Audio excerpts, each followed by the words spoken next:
Plastic دے بال لگواندا ہے, کدی وگ لگاندا ہے, کدی کچھ کردا ہے کہ میری اخیر تے ٹوپی لے لیندا کہ ٹنڈ تے چھپی رہے گی. اور کئیوں کی پھر نہیں چھپتی, صرف ایک طرف کی لٹ کو بڑھا کر تیل لگا کے ٹنڈ پہ جما دیتے ہیں. ٹھیک ہے نا, اوکے سوکھے ہوتے ہیں نا اپنا ٹنڈ چھپانے کے لیے. ہم نے کبھی اپنے اس اللہ کی بنائی ہوئی تخلیق میں کوئی تبدیلی کی؟ آنکھیں خوبصورت ہیں, کان خوبصورت ہیں, لیکن داڑھی پہ آ کے جب ہم شیو کر کے کریم لگا کے شیشہ دے کہتے ہیں کہ ہاں ہاں ہاں ہاں ہاں ٹھیک ہے, تو ہمارا عمل کیا کہہ رہا ہوتا ہے کہ اللہ نے کان تو ٹھیک لگائے, آنکھیں تو ٹھیک لگائی, دانت تو ٹھیک لگائے, نعوذ باللہ یہ داڑھی لگاتے ہوئے اللہ بھول گیا؟ ہمارا عمل یہ کہہ رہا ہے یا نہیں کہہ رہا کہ یہاں غلطی ہوئی ہے اللہ سے؟ نعوذ باللہ ثم نعوذ باللہ. اس لیے ہم اس کو ہر فنکشن میں جانے سے پہلے شیو کر کے اور بڑے سیٹ بیٹ ہو کے ٹھیک ٹھاک ہو کے پھر جاتے ہیں.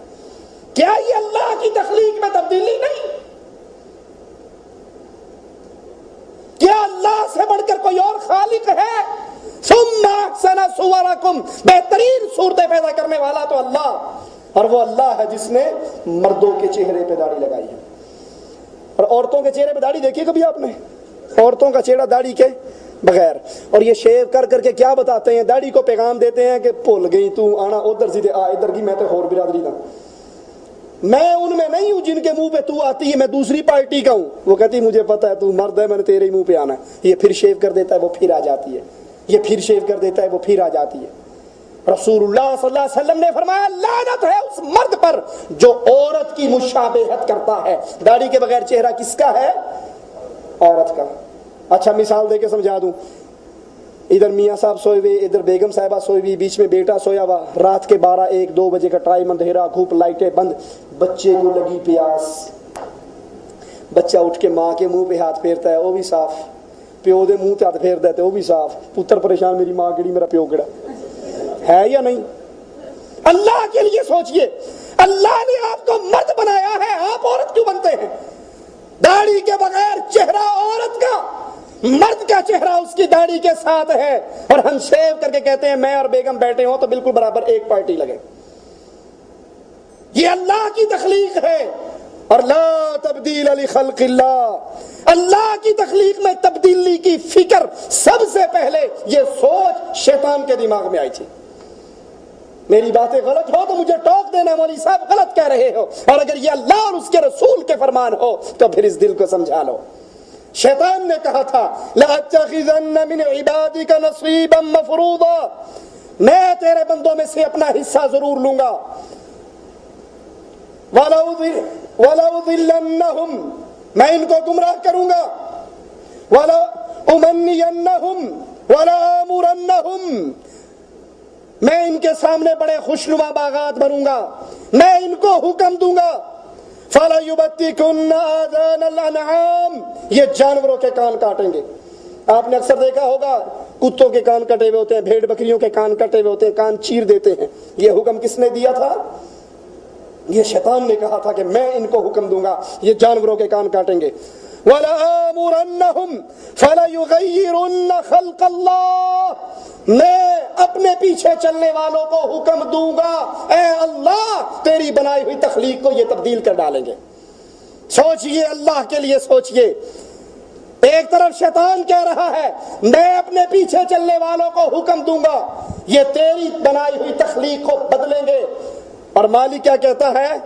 لَقَدْ خَلَقْنَا الْإِنسَانَ, بولو, فی احسن تقویم, میں نے انسان کو بڑا خوبصورت بنایا ہے. شیطان کہتا ہے میں اس سے صورت کو بدلواؤں گا, اللہ کہتا ہے اس کی صورت میں نے بڑی پیاری بنائی ہے. اللہ کے لیے اپنے دل میں فیصلہ کیجئے, داڑھی شیو کر کے ووٹ میں شیطان کی صندوقڑی میں ڈال رہا ہوں یا اللہ کی پارٹی میں شامل ہو رہا ہوں. شیطان نے یہ جملے کہے تھے کہ میں اپنے نصیب لوں گا, اپنا حصہ لوں گا, اپنے پیچھے چلاؤں گا, اور جو میرے پیچھے آئیں گے وہ جانوروں کے کان کاٹیں گے اور تیری پیدا کردہ صورتوں کو تبدیل کر ڈالیں گے. داڑھی کو مونڈنا شیطان کے پیچھے چلنا ہے. داڑھی کو مونڈنا سیرت محمد الرسول اللہ صلی اللہ علیہ وسلم سے انحراف ہے. قرآن بیان فرماتا ہے من یطع الرسول فقد اطاع اللہ, جو رسول کی اطاعت کرتا ہے حقیقت میں وہ اللہ کی اطاعت کرتا ہے. ومن تولا, اور جو منہ پھیر لے اللہ اور اس کے رسول کے حکموں سے منہ پھیر لے، فما ارسلناک علیہم حفیظا، پھر ہم نے اے نبی آپ کو ان کے اوپر نگران نہیں بنایا۔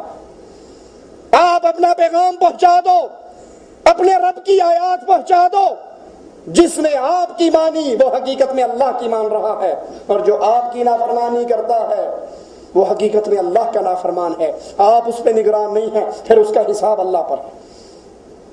اور داڑھی نہ رکھنا کافروں کی مشابہت ہے۔ رسول اللہ صلی اللہ علیہ وسلم فرماتے ہیں، صحیح الجامع میں یہ روایت ہے اور ابو داؤد میں بھی یہ حدیث موجود ہے، من تشبہ بقوم فہو منہم، جو جس قوم کی مشابہت کرتا ہے قیامت کے دن اسی میں سے اٹھایا جائے گا۔ جو جس قوم کی مشابہت کرتا ہے قیامت کے دن اسی قوم میں سے اٹھایا جائے گا۔ داڑھی رکھنا انبیاء سے مشابہت ہے، داڑھی رکھنا انبیاء کے صحابہ سے مشابہت ہے، اور داڑھی کو شیو کرنا یہودیوں، عیسائیوں، مشرکوں اور مجوسیوں سے مشابہت ہے۔ اور رسول اللہ صلی اللہ علیہ وسلم فرما رہے ہیں، من تشبہ بقوم فہو منہم، جو جس قوم کی مشابہت کرتا ہے اسی قوم میں سے اٹھایا جاتا ہے۔ اسی طرح داڑھی نہ رکھنا عورتوں کی مشابہت ہے، اور رسول اللہ صلی اللہ علیہ وسلم فرماتے ہیں کہ اللہ کی لعنت ہے ان عورتوں پر جو مشابہت کرتی ہیں مردوں کے ساتھ، اور ان مردوں پر جو مشابہت کرتے ہیں عورتوں کے ساتھ۔ اور داڑھی مونڈنا اپنے جسم کا مسئلہ کروانا ہے۔ مسئلہ کا مطلب ہے شکل کو بگاڑنا۔ عمر بن عبدالعزیز سے ابن اساکر نقل کرتے ہیں کہ داڑھی کو منڈوانا مسئلہ ہے، اور اللہ کے رسول صلی اللہ علیہ وسلم نے مسئلہ کرنے سے منع کیا ہے۔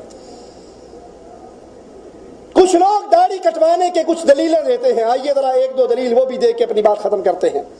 داڑھی کٹوانے کے دلائل ترمذی میں ہے، ان النبی کان یاخذ من لحیته من عرضها وطولها، کہ اللہ کے نبی صلی اللہ علیہ وسلم اپنی داڑھی کے عرض اور طول سے کچھ بال لے لیا کرتے تھے، کاٹ لیا کرتے تھے۔ امام ترمذی فرماتے ہیں کہ میں نے امام بخاری رحمت اللہ علیہ سے سنا، انہوں نے کہا یہ حدیث عمر بن ہارون نے بیان کی، اور میں اس کی کوئی حدیث نہیں جانتا، اس کی بیان کردہ حدیثوں کی کوئی اصل نہیں، یہ حدیث رسول اللہ صلی اللہ علیہ وسلم کا فرمان نہیں ہے۔ حافظ ابن حجر فرماتے ہیں عمر بن ہارون کو ایک جماعت نے مطلقاً ضعیف کہا، جس راوی نے یہ روایت بیان کی محدثین کے نزدیک، تمام محدثین کے نزدیک وہ راوی ضعیف ہے۔ یحییٰ بن معین رحمہ اللہ فرماتے ہیں عمر بن ہارون کذاب اور خبیث انسان ہے، یہ اپنے پاس سے حدیثیں گھڑ لیا کرتا تھا۔ اور اس حدیث کے بارے میں سماحت الشیخ علامہ ابن باز رحمت اللہ علیہ فرماتے ہیں یہ حدیث رسول اللہ صلی اللہ علیہ وسلم سے ثابت نہیں ہے، بلکہ یہ باطل ہے، کیونکہ یہ صحیح احادیث کے خلاف ہے، اور اس میں عمر بن ہارون البلخی ہے جو متروک الحدیث ہے اور کذاب ہے، اس لیے یہ حدیث حجت نہیں بنتی۔ دوسری دلیل داڑھی کٹوانے کی، رسول اللہ صلی اللہ علیہ وسلم نے فرمایا تم میں سے کوئی بھی داڑھی کی لمبائی سے نہ کاٹے، لیکن دونوں کنپٹیوں سے، سائڈوں سے کوئی بال لینا چاہے تو لے لے۔ تاریخ بغدادی کے اندر یہ روایت موجود ہے، یہ حدیث بھی ضعیف ہے۔ اس میں راوی عطا بن ابی رباح سے بیان روایت کرتا ہے اور وہ ضعیف ہے۔ ابن حجر فرماتے ہیں کہ یہ ضعیف ہے، اس کو احمد بن الولید نے نقل کیا جو حدیث سے گھڑا کرتا تھا، اور یہ روایت صحیح حدیثوں کے خلاف ہے، لہذا یہ ضعیف روایت ہے، اس سے استدلال کرنا جائز نہیں ہے۔ ان دو حدیثوں کے علاوہ منکرین داڑھی کو معاف کرنے کے منکر، کاٹنے کے قائل، ان کے پاس اور کوئی روایت نہیں ہے۔ اب وہ بعض صحابہ کے اعمال سے دلیل پکڑتے ہیں۔ پہلی دلیل کیا کہ ابن عمر رضی اللہ عنہ وارضا جب حج یا عمرہ کرتے تو اپنی داڑھی پر ہاتھ رکھتے، اور جو ایک مٹھ سے زیادہ ہوتی اس کو عبداللہ ابن عمر کاٹ لیا کرتے۔ عبداللہ ابن عمر جب حج یا عمرے میں سر کے بال منڈواتے تو داڑھی اور مونچھ سے بھی کچھ بالوں کو لے لیتے۔ جابر بن عبداللہ فرماتے ہیں کہ ہم داڑھی کے طویل بالوں کو معاف کرتے تھے، لیکن حج اور عمرے میں تھوڑی سی اس کو کاٹ لیتے تھے۔ اب یہ ایک دو دلائل سامنے رکھیے، اور پھر پہلی بات یہ داڑھی کہاں جا کر کاٹتے تھے اگر اس کو مان بھی لیا جائے؟ کب کاٹتے تھے جی؟ حج اور عمرے پہ۔ اور ہم کب کاٹتے ہیں؟ ہر چھٹی والے دن۔ کیا یہ ہمارے لیے دلیل بنتی ہے؟ جس نے کٹوانی ہے پہلے 6-7 ہزار ریال لگا کے جائے نا حج کرنے اور پھر وہاں کاٹے، نمبر 1۔ نمبر 2 کہ یہ صحابہ